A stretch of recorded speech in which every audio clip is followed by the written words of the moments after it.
गांव के छोर पर ही घना जंगल था, हरा भरा और रहस्यमय। वहां की आवाजें कभी चिड़ियों के मीठे कलरव से गूंजायमान होती, तो कभी जंगली जानवरों की दहाड़ से थर्राती।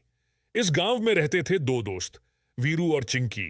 वीरू शरारती और साहसी था, जबकि चिंकी शांत और समझदार।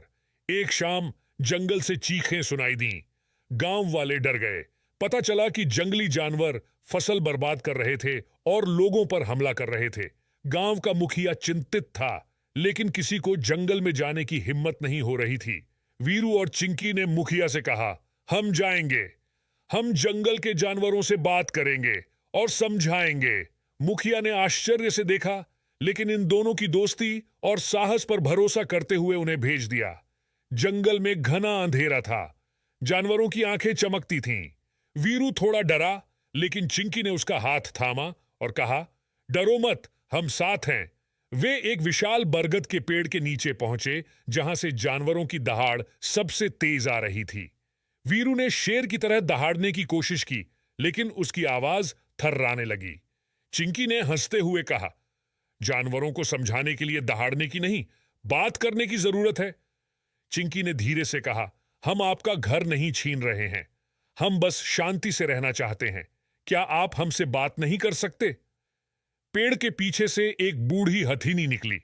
उसके पीछे बाघ, भालू और भेड़ियों का झुंड था। हथिनी ने चिंकी की बात सुनी और समझी। उसने बताया कि जंगल में सूखा पड़ा है, जिससे भोजन और पानी की कमी हो गई है, इसलिए जानवर गांव की तरफ आ रहे हैं।